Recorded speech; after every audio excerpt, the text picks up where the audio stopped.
지난 9월 10일부터 14일까지 우리 교회가 속해 있는 대한예수교 장로회 통합의 총회가 있었습니다. 이번 총회 부총회장 선거에서 부산의 백양로 교회 김태영 목사께서 당선이 되었습니다. 그리고 그분께서 당선 소감을 이렇게 말씀했습니다.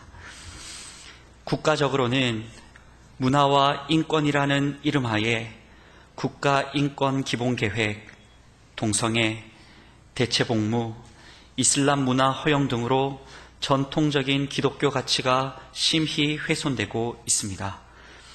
교단 내적으로는 총회의 권위 상실, 교회의 불신, 기독교 이미지 추락, 다음 세대 급감 등으로 극복해야 할 문제들이 산적해 있습니다. 우리 교단은 다시 처음으로 성경으로 돌아가서 십자가 정신으로 교회를 교회답게 하여 하나님 나라의 의를 세워가는데 모든 노력을 기울이며 교회의 본질을 회복해야 하겠습니다. 이렇게 당선 소감을 말씀했습니다. 목사님은 두 가지를 이야기했습니다. 하나는 교회는 위기의 시대를 보내고 있다는 것입니다. 그리고 또 다른 하나는 이러한 위기의 시대를 교회의 본질을 회복함으로 극복해 나아가야 한다라는 것입니다. 이 두 가지는 참으로 시의적절한 한국교회를 향한 메시지가 아닐 수 없습니다. 모든 교회가 다 그렇다 말하기는 어렵겠지만 실로 한국교회는 위기의 시대를 보내고 있는 것이 맞습니다. 우리 개개인이 다 느끼기는 어렵겠지만 실로 한국교회 전체가 신음하고 어려워하고 위기 가운데 고통스러워하고 있습니다.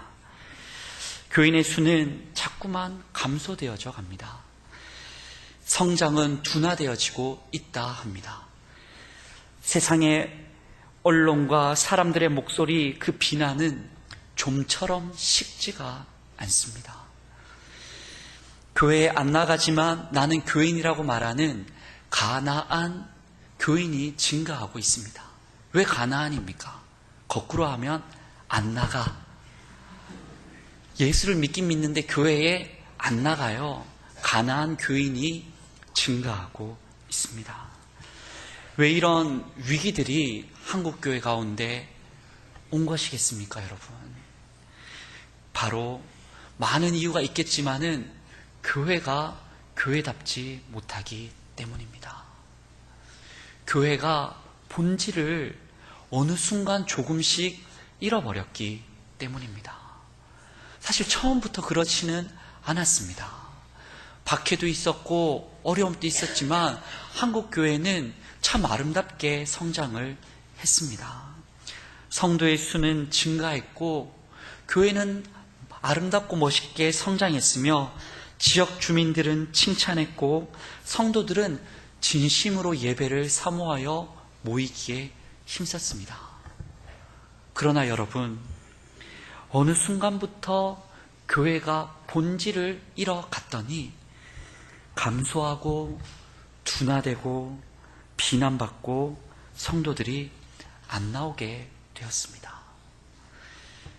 우리는 어떻게 해야, 우리 한국교회는, 우리 성도는 어떻게 해야 이 위기를 잘 극복해 나갈 수 있겠습니까? 바로 교회가 다시 교회다워져야만 합니다. 우리 교회가 다시 본질을 붙잡을 때 주께서 우리 교회를 다시 회복시켜 주실 줄 믿습니다. 그러면 자연스럽게 우리에게 질문이 들어집니다. 본질을 회복하자 말씀을 드렸는데 그렇다면 교회의 본질이 무엇입니까? 여러분, 교회가 교회다운 모습이 무엇입니까? 다들 가져지는 생각이 다를 수 있겠지만은 교회가 어떻게 시작되었는지를 생각하면 교회의 본질을 깨닫기가 쉽습니다. 구약 말씀 어디에도 교회라는 공동체는 없었습니다. 그러나 신약이 되고 예수님이 오셨고 그분의 제자들이 사도행전으로 나아갈 때에 교회가 생겨나기 시작했습니다. 오순절 때입니다. 오늘 본문의 말씀 배경이 되기도 하는 그 오순절 때에 많은 유다의 사람들이 예루살렘으로 모였습니다.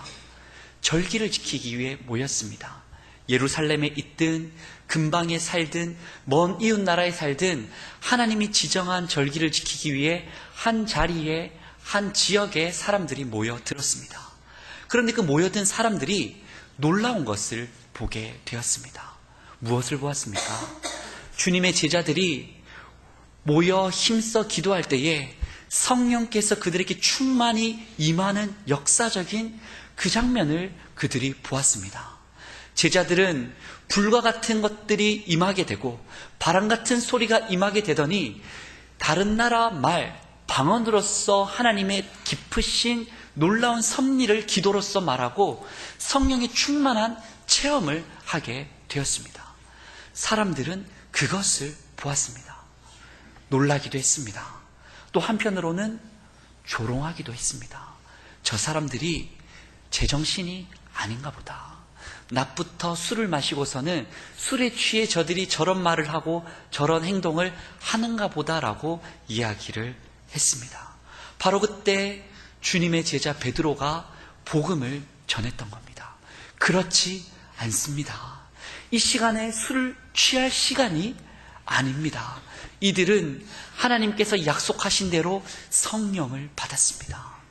하나님이 약속하신 대로 메시아를 보내주신 그 예수님을 믿는 이들에게 하나님께서 성령을 보내주셨습니다. 이 예수를 믿어야만 구원을 받습니다. 이 예수의 복음을 여러분이 들어보십시오라고 복음의 말씀을 전했습니다. 그랬더니 그 마음에 조롱했던 사람들이, 그것을 비웃던 사람들이, 제자들의 행동을 우습게 보던 사람들이 복음을 듣고서 마음에 찔림을 받습니다. 그리고 묻는 겁니다. 형제들아, 그러면 우리가 어찌할꼬? 그랬더니 베드로의 말씀이 38절입니다. 우리 38절 말씀 함께 읽어보도록 하겠습니다. 시작. 베드로가 이르되 너희가 회개하여 각각 예수 그리스도의 이름으로 세례를 받고 죄사함을 받으라. 그리하면 성령의 선물을 받으리니. 아멘. 이 베드로의 회개의 도전과 예수의 이름을 믿고 죄사함 받으라는 권면과 성령의 선물을 너희도 받겠느냐라는 질문에 수많은 사람들이 내게도 주옵소서 복음을 받아들였습니다. 그랬더니 그때 신도의 수가 몇 명이나 더했습니까? 말씀을 봤더니 3,000이나 더해졌더라 말씀하고 있습니다. 바로 그때에 신앙 공동체 예루살렘 교회의 전신이라고 할 수 있는 그 공동체가 시작되었던 것입니다. 바로 교회가 언제 시작되었습니까? 예수 그리스도의 복음이 전해지고 복음이 믿어지고 복음이 선포되었을 때에 교회는 시작되었습니다. 다시 질문입니다. 그럼 우리 교회의 본질은 무엇입니까? 교회의 본질은 많은 것이 있겠지만은 가장 우선되는 본질은 예수 그리스도의 복음인 줄 믿습니다. 교회는 예수가 있을 때에, 예수 그리스도의 복음, 좋은 소식이 있을 때에 교회가 교회 되는 것입니다. 이처럼 초대교회는 예수의 복음 안에서 믿음의 반석 위에 교회가 시작되었습니다. 그리고서 아름다운 실천과 열매들이 이어지게 됩니다. 교회가 세워졌더니 그것에 모인 사람들이 예수의 복음 안에서 뭔가를 하기 시작했던 거예요. 뭘 했던가 말씀을 보았더니 첫째로 사도들의 가르침이 있었습니다. 말씀이 있었습니다. 둘째로 은혜 안에서 교제하고 자신의 것을 나누는 일이 있었습니다. 성도 간의 사랑의 나눔이 있었습니다. 셋째로 성만찬으로 떡을 떼며 믿음의 고백을 했습니다. 그리고 마지막 넷째로 오로지 기도하기에 힘썼습니다. 예수의 복음 안에서 교회가 시작됐습니다. 그리고 그 교회 안에 어떤 일들이 시작됩니까? 사도의 가르침, 말씀이 있었고, 또한 나눔, 교제가 생겨났고, 또한 성만찬 신앙 고백이 있었고, 기도가 교회 안에 있었습니다. 이와 같은 일을 시작했더니 놀랍게도 열매들이 맺혀져 가게 됐습니다. 씨를 뿌렸더니 농부가 열매 추수를 하는 것처럼 교회 안에서 믿음의 사람들이 모여 예수 복음 안에서 자신들의 씨를 뿌렸더니 말씀의 씨, 교제의 씨, 기도의 씨, 신앙 고백의 씨를 뿌렸더니 열매를 맺게 되었습니다. 어떤 열매를 맺었는지 43절에 사람마다 두려운 마음, 경외감이 생겨났습니다. 사도들이 가는 곳마다 기사와 표적들이 나타나게 됩니다. 참 능력이죠. 그리고 사람들은 그 사도들의 기사와 표적을 볼 때에 느끼게 됩니다. 뭘 느낍니까? 살아계신 하나님을 느낍니다. 그렇구나. 하나님은 정말 살아계시구나. 하나님께서는 예수 그리스도로 말미암아 진정 능력을 나타내시는구나. 사람들이 그 하나님을 느끼고 그 하나님 앞에서 두려운 마음이 생깁니다. 경외하는 마음이 생깁니다. 자연스럽게 교회는 사람들에게 인정을 받게 됩니다. 교회는 권위가 있었습니다. 교회는 영향력이 있었습니다.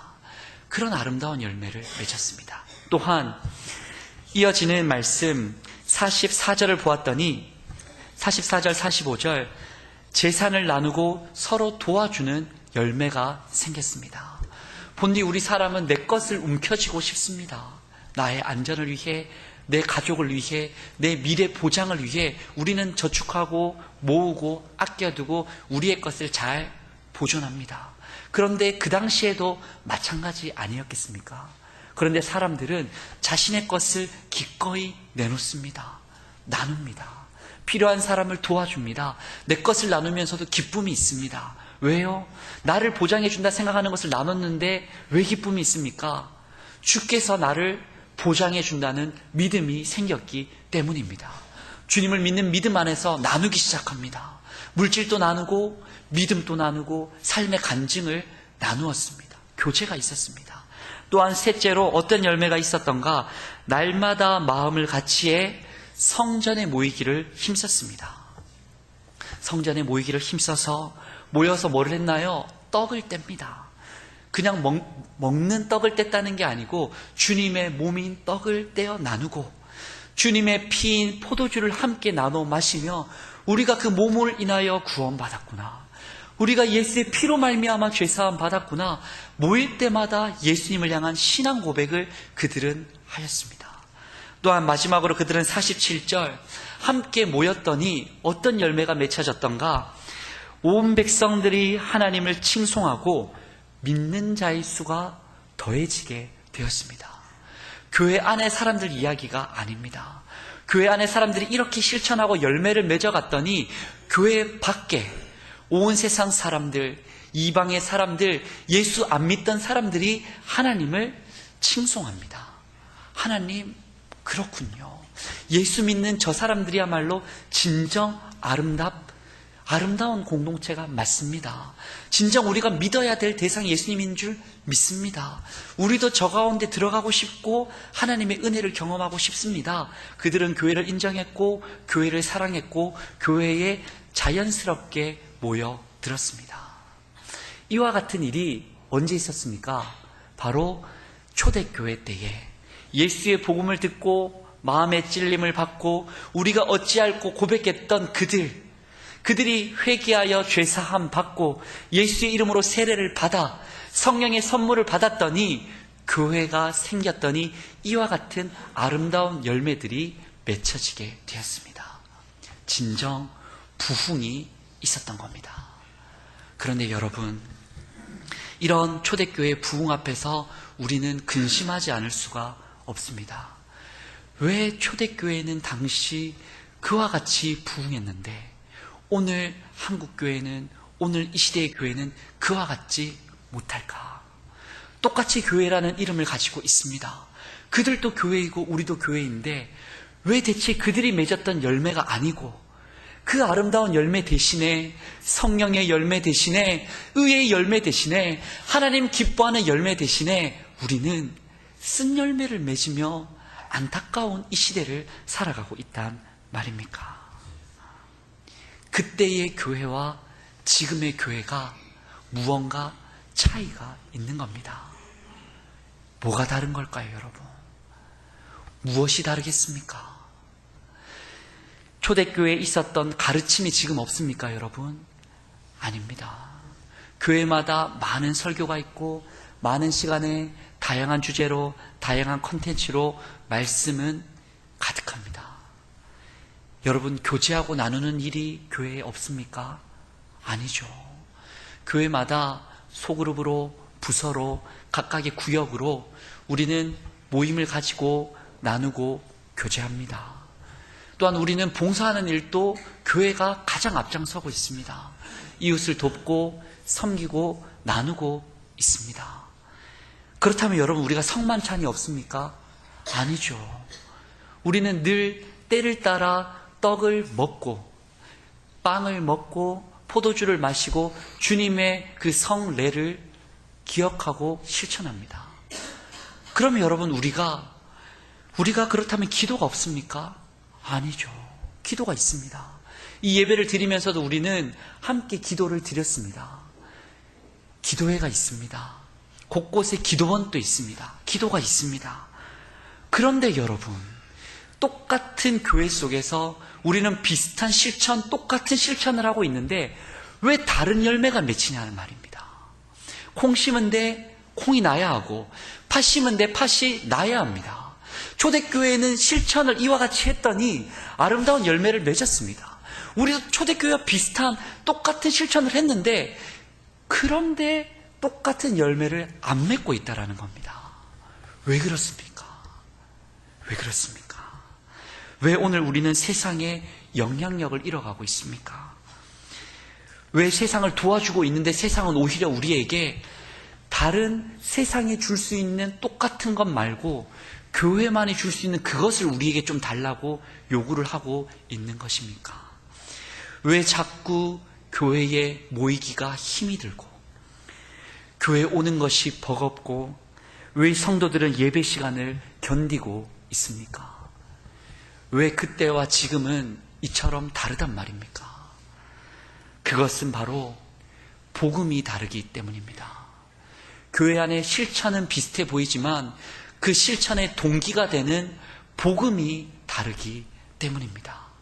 오해는 마시기 바랍니다. 지금 또 그때도 우리에게 전해진 예수 그리스도의 복음은 동일합니다. 예수 그리스도의 복음은 은혜입니다. 예수 그리스도로 말미암는 복음은 능력입니다. 사랑입니다. 생명입니다. 구원입니다. 예수 그리스도의 복음은 온 인류의 유일한 희망인 줄 믿습니다. 동일합니다. 그러나 복음이 똑같이 있지만은 복음을 대하는 우리의 태도가 다른 겁니다. 복음을 대하는 우리의 이해하는 생각이 다른 겁니다. 복음을 따르는 실천의 동기가 아주 미묘하게 다르다 할 수 있습니다. 교회 안에 사람의 가르침이 있지만은 복음 안에서 가르침이 점점 희귀해져 가고 있습니다.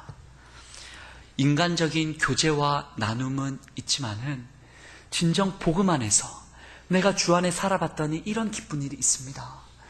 주님께서 나를 이처럼 이끌어 주셔서 난 너무 기쁩니다. 주님께서 한 주 동안 어떻게 도와주셨습니까? 라는 질문과 대답에 복음 안의 교제가 점점 줄어들고 있습니다. 성만찬은 있지만은 진정 그 성만찬 앞에서 내가 예수의 몸을 먹고 피를 마실 만한 자격이 있는지에 대한 거룩한 마음이 없습니다. 진정 그 몸을 먹는 것이 신앙의 고백이 되지 못하고 먹고 난 이후의 삶이 달라지지가 못합니다. 기도가 있지만은 예수 그리스도의 이름으로 기도하지를 못합니다. 내 것을 바라기가 쉽상이고 혹 주님 말씀하시더라도 예수의 말씀에 순종하기보다는 자꾸만 내 뜻을 주장하고 그 말씀을 거부하는 우리의 모습입니다. 초대교회처럼 우리는 다 있는 것 같지만 실상 우리 안에는 놀랍게도 예수의 복음이 없다라고 할 수 있습니다. 사람만 있어 보입니다. 목회자만 있고 직분자만 있고 이름 높은 그 누군가만 있습니다. 성공만 있어 보입니다. 교회도 돈이 많아야 된다 말합니다. 교회가 커야 된다 하고 수가 늘어야 된다 하고 뭔가 세련되게 보여야 한다라고 이야기합니다. 주님이 아니라 나만 있어 보입니다. 주님 것이 아니라 내 것, 주님 뜻이 아닌 내 뜻, 주님의 계획이 아닌 내 계획, 하나님이 주시는 복이 아니라 내가 원하는 복을 주장하고 있습니다. 여러분, 참으로 가슴 아픈 일입니다. 저도 여러분도 오늘날 수많은 신앙인들이 이 범주를 피하지 못한다라는 것이 참으로 슬픈 일입니다. 이런 오늘 우리들은 어떻게 해야 하겠습니까? 다른 복음을 가지고서 다른 실천을 하며 다른 열매를 맺고 있는 우리들은 이 위기를 이겨나가기 위해서 어떻게 해야 하겠습니까? 다시 복음 앞에서 마음이 찔려야만 합니다. 우리가 다시금 복음 앞에 설 수 있어야 합니다. 37절 말씀입니다. 우리 37절 말씀을 한 목소리로 읽어보도록 하겠습니다. 시작. 그들이 이 말을 듣고 마음에 찔려 베드로와 다른 사도들에게 물어 이르되 형제들아 우리가 어찌할꼬 하거늘. 아멘. 처음에는 조롱하던 사람들이었습니다. 처음에는 비웃던 사람들이었습니다. 그러나 그들이 복음 앞에 섰더니 주님의 오실 좋은 소식을 듣더니 마음에 찔림을 받았습니다. 그리고서 되묻는 겁니다. 형제들아 우리가 어찌할꼬, 형제들아 우리가 어떻게 하면 좋겠느냐 물었던 겁니다. 여러분, 복음 앞에서 찔림이 있으십니까? 주님의 복음이 그저 들으면 들어지는 대로, 그냥 말하면 말하는 대로 너무 쉬운 것이 되어 있지는 않습니까? 아무리 복음을 말해도 무감각하고 복음에 대한 것을 알기는 알지만 감동이 없고 떨림이 없고 열정이 없고 찔림이 없는 우리들의 마음이지는 않습니까? 혹 이렇게 제게 묻는 분이 있을지도 모르겠습니다. 이미 받아들인 복음인데, 이전에 이미 나는 예수를 믿었고 그 복음 앞에서 찔림도 받았었는데 왜 또 지금 찔림을 받아야 합니까? 왜 또 지금 다시 찔림을 거듭받아야 한단 말입니까? 묻는 분이 있을지도 모릅니다. 맞는 말씀이죠. 그러나 여러분, 예수를 믿는다는 것이 예수 믿음으로 우리가 하나님의 자녀가 됩니다. 우리는 하나님께 감히 의롭다함을 받는 자녀가 됩니다. 이를 신학적 용어로 뭐라고 하죠? 칭의라고 합니다. 하나님께서 우리를 예수의 보혈로 덮어주셔서 그저 믿는 자를 의롭다 해 주시는 겁니다. 그러나 여러분, 우리는 의로운 자가 되었지만 반면에 아직 우리의 삶은 다 바꿔지지는 않았는 겁니다. 의롭다 말하지만 부족할 때가 있습니다. 예수님의 제자라고 말하지만 실수할 때가 있습니다. 하나님의 자녀라 말하지만 세상 것이 더 좋아 죄를 지을 때가 있습니다. 우리는 아직 참 연약한 사람이기 때문입니다. 그래서 우리는 거듭 복음 앞에 서야 되는 겁니다. 복음 앞에 잘 서 있다고 살아가다가 혹 복음 앞이 아니라 다른 앞에 서서 어떤 사람, 어떤 물질, 어떤 욕망, 어떤 욕심 앞에 서서 잘못 가고 있더라면 얼른 정신을 차리고 다시 복음 앞에 서서 마음의 찔림을 받아야 하는 겁니다. 그게 바로 신학적 용어로 성화라고 합니다. 거듭 주 안에서 성숙해 가는 거죠. 또 어떤 분은 제게 물을지 모르겠습니다. 복음은 말 그대로 좋은 소식 아닙니까? 복음이라는 말을 해석하면 좋은 소식인데 왜 좋은 소식을 듣고서 마음에 기쁨이 아닌 찔림을 자꾸 강조하십니까? 묻는 분이 있을지 모르겠습니다. 이것도 참 맞는 말이죠. 복음인데, 좋은 소식인데 왜 찔림입니까? 그러나 여러분, 진정 우리가 복음 앞에서 서게 되면 복음 앞에서 우리는 반드시 먼저 찔림을 받게 되어 있습니다. 복음 앞에 합당치 못한 나를 발견하게 되어 있습니다. 주님의 그 아름다운 보혈과 십자가 앞에서 합당치 못한 나를 발견하게 되어 있습니다. 그 복음 앞에서 찔림이 있고 나서 그제서야 오는 게 무엇이냐면 기쁨인 겁니다. 이 찔림 없는 기쁨은 가볍습니다. 이 가슴 서린, 가슴 아픈 얼얼한 이 마음 없이는 진정 복음이 복음답게 기쁘게 오지를 못합니다. 반드시 먼저 찔림이 오게 돼 있어요. 이에 관해서 영국 성공회의 주교였으며 현재 기독교 신약 성서에 권위 있는 학자인 톰 라이트라는 학자가 자신의 책 이것이 복음이다라는 책에서 우리가 참으로 복음과 좋은 소식에 대해서 오해하고 있다. 톰 라이트가 우리가 정말 복음을 오해하고 있다라고 설명을 합니다. 복음이라는 말은 앞서 말했듯 좋은 소식입니다. 좋은 소식을 영어로 바꾸면 굿뉴스입니다. 좋은 소식. 그리고 예전에는 이 굿뉴스를 뭐라고 불렀냐면 가스펠이라고 불렀습니다. 가스펠. 그런데 이 가스펠이 언제 쓰여진 용어였냐면 예수님 당시 로마 문화 안에서 쓰여진 용어였습니다. 그리고 이 용어는 아무 때나 쓰여진 좋은 소식이 아닙니다. 특별히 로마의 황제가 즉위하든지 생일을 맞이했든지 전쟁에서 이겼을 때에야만 바로 그 로마의 전령관들이 곳곳 지역을 돌아다니면서 좋은 소식이요, 좋은 소식이요 외쳤던 소식이 바로 가스펠입니다. 황제의 좋은 소식, 그것이 가스펠을 뜻합니다. 좋은 예가 있습니다. 바로 예수님께서 태어나기 직전에 로마에서 일어났던 역사적 사건이 이 가스펠을 설명하는데 적절하다 생각이 듭니다. 바로 우리가 잘 아는 로마의 황제가 있습니다. 물론 황제까지 등극하지는 못했지만 로마에서 가장 유명한 지도자가 있으니 그 이름이 율리우스 카이사르입니다. 우리는 줄여서 뭐라고 부르죠? 시저라고 부릅니다. 시저. 그런데 이 시저가 로마에서 거의 모든 정권이요, 능력이요, 힘을 움켜잡게 될 뻔하였는데 그 전에 암살을 당하고 맙니다. 반대했던 사람들, 또 믿었던 브루투스를 통해서 암살을 당합니다. 암살을 당했을 때에 이 시저, 카이사르가 가졌던 절대 권력이 양분되게 됩니다. 두 집단으로 양분되게 되는데 한 연합군은 어떤 군대였냐면 아직까지도 카이사르 편에 서 있는 사람들, 시저를 따랐던 사람들, 그 시저의 정신을 이어받고 싶은 옥타비아누스라든지 안토니우스 같은 사람들을 중심으로 연합군을 형성합니다. 그리고 또 다른 한 팀이 연합군을 형성합니다. 이들은 누구겠습니까? 시저를 반대하는 사람들. 반대했던 이들이 브루투스를 중심으로 군대를 모으고 사람을 모아서 반대하는 입장을 내비칩니다. 양쪽은 치열하게 전쟁을 했습니다. 서로 간에 전쟁을 했고 치열했고 길었고 그 전쟁은 한쪽의 승리로 끝이 납니다. 어느 쪽이 이겼습니까? 바로 옥타비아누스, 안토니우스가 있었던 연합군이 큰 승리를 가지게 됩니다. 전쟁이 이제 끝날 것만 같았습니다. 전쟁 이후에 평화의 날이 올 줄 알았습니다. 그런데 다시금 전쟁이 또 시작됐습니다. 어떤 전쟁입니까? 이번에는 이겼던 연합군 안에서 또 절대 권력을 가지고 갈등이 일어났던 겁니다. 앞서 말씀드린 옥타비아누스와 안토니우스 사이에서 내가 그 절대 권력을 좀 가져야 하겠다 서로 주장했고 서로 싸웠고 갈등했고 이 싸움이 또 오래가게 됐습니다.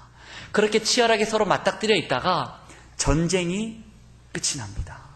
한쪽이 이기게 돼요. 누가 이기냐면 기원전 31년 9월 2일에 그리스 서부의 악티움이라는 해전에서 바로 결정적인 바다 전쟁이 일어났는데 그때 옥타비아누스의 해군이 대승을 거둡니다. 옥타비아누스가 이기게 돼요. 그럼 지금 누가 졌습니까? 안토니우스는 지고 말았습니다. 거의 잡을 뻔하였던 권력을 이제 뺏기고 말았습니다. 그는 쫓겨나게 되었고 그 유명한 이집트 왕비 클레오파트라와 함께 이집트로 도망합니다. 그리고 그곳에서 자살을 하여 생을 마감하게 되는 거예요. 이렇게 역사적인 소용돌이 가운데 사람들은 살았고 그 전쟁은 끝이 났던 겁니다.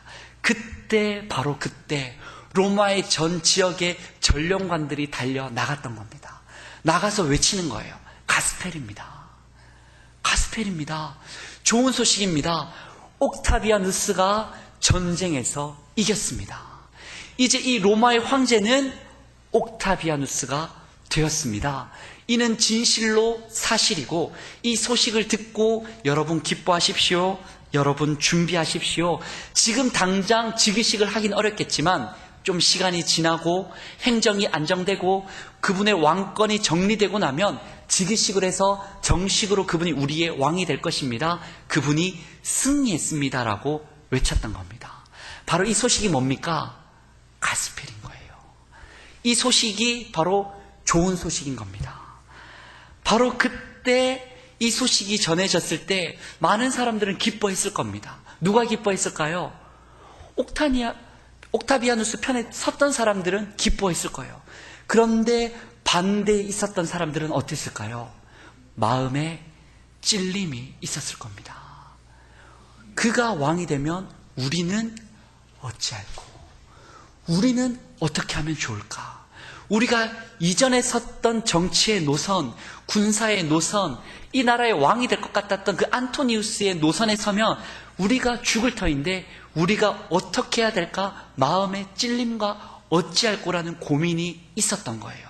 그때 어떻게 했을까요? 이제 진짜 왕이 된 옥타비아누스를 맞이할 준비를 하게 되는 겁니다. 이제 편을 바꾸는 거예요. 진짜 살기 위한 이 나라를 통치할 왕이 누군지를 인정하는 겁니다. 그 대표적인 사람이 여러분 누구냐면 헤롯 대왕입니다.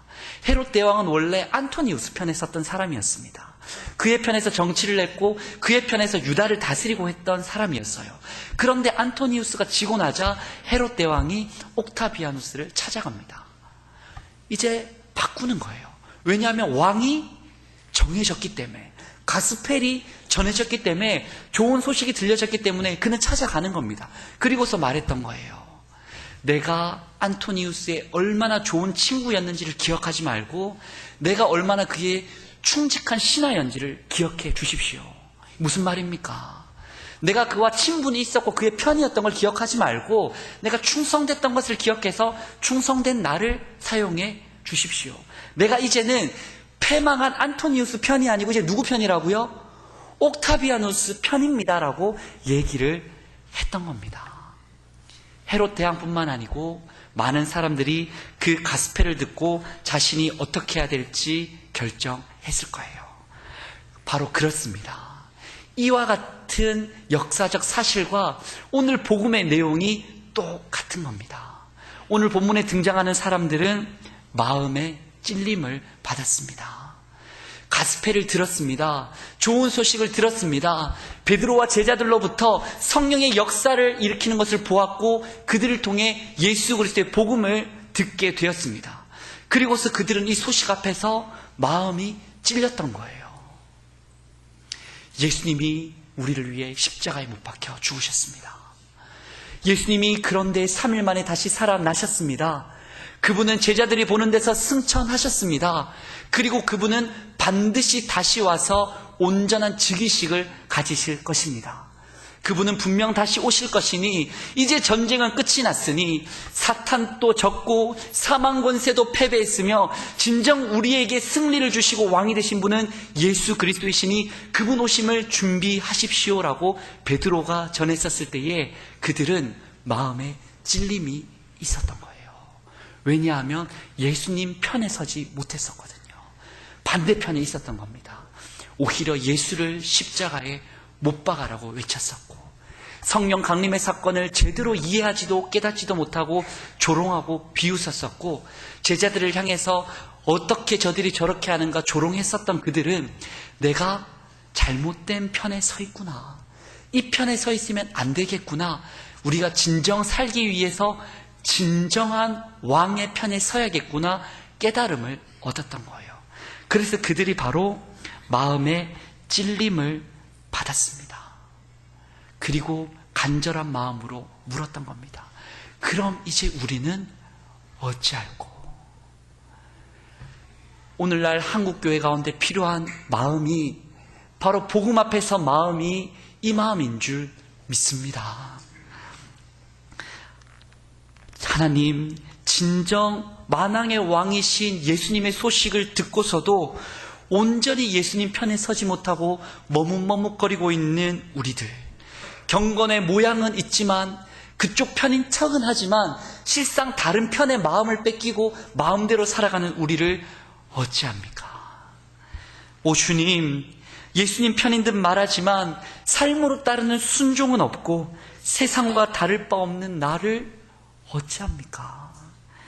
예수께서 승리하시고 분명 다시 오실 것이다, 즉위식은, 온전한 즉위식은 열릴 것이다 약속해 주셨는데 그날이 정말 오기나 하겠냐라고 말하면서 안이하게 생각하고 복음을 불신하는 나를 어찌해야 합니까?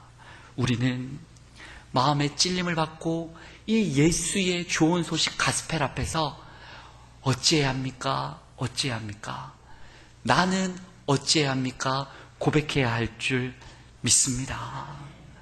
피리를 불어도 춤을 추지 않고 아무리 슬퍼하여도 함께 슬퍼하지 못하는 이 시대를 우리는 가슴 아파해야 합니다. 주님께서 이 말씀을 하셨을 때의 그 시대뿐만 아니고 오늘 이 시대가 그렇고 우리의 마음이 그렇습니다. 단식해야 합니다. 다시 복음 앞에서 자신을 돌아보아야 합니다. 이 복음을 좀 더 알고 싶어서 성경을 가까이 해야 합니다. 복음을 가볍게 생각하고 내 생각대로 받아들이며 자칫 오해하고 있었더라면 다시금 예수 그리스도 왕이 이기신 소식을 우리는 또 듣고 또 들으며 또 보고 또 보며 이것을 진정 깨닫고 대처할 수 있어야 합니다. 이와 같은 마음의 역사가 일어나는 우리 성도님들 되시기를 간절히 부탁드립니다. 이런 우리의 마음의 일깨움 어떻게 할 수 있겠습니까? 우리의 스스로 하기가 힘이 듭니다. 이제까지도 마음이 굳어져 있고, 이제까지도 마음이 닫혀져 있고, 이제까지도 마음이 어두워져 있는 우리의 마음이 스스로 복음의 빛을 발견하기란 참으로 어렵습니다. 우리는 주님을 의지해야 돼요. 성령님 도와주시옵소서. 그 우매했던 제자들을 깨우치셨던 성령님, 그 조롱했던 사람들의 마음을 변화시키신 성령님, 우리가 처음 예수님을 만났을 때의 마음에 찔림을 주셨던 성령님, 우리를 제발 도와주시옵소서. 우리 한국교회를 도와주시옵소서. 우리는 간절한 마음으로 바라봐야 할 줄 믿습니다. 그럴 때 주님께서는 이와 같은 말씀을 약속해 주실 것입니다. 오늘 38절 39절 말씀입니다. 함께 읽어보도록 하겠습니다.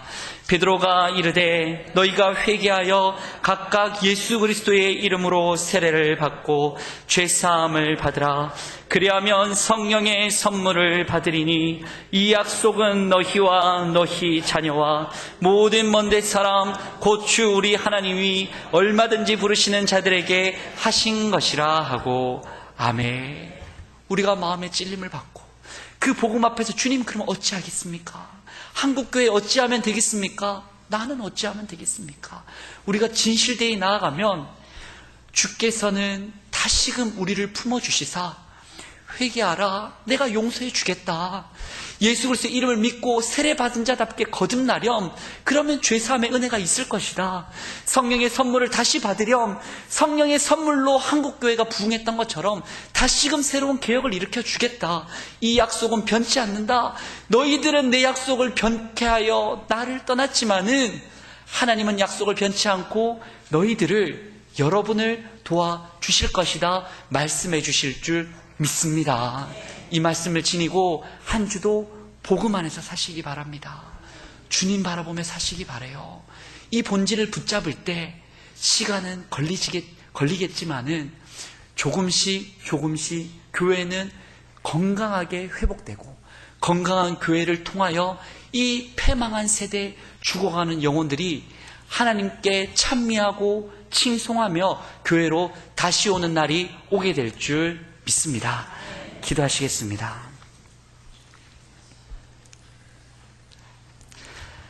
하나님 아버지, 만왕의 왕이신 예수 그리스도의 복음 앞에서도, 이 좋은 소식 앞에서도 아직도 머뭇거리고 있는 우리를 어찌해야 합니까?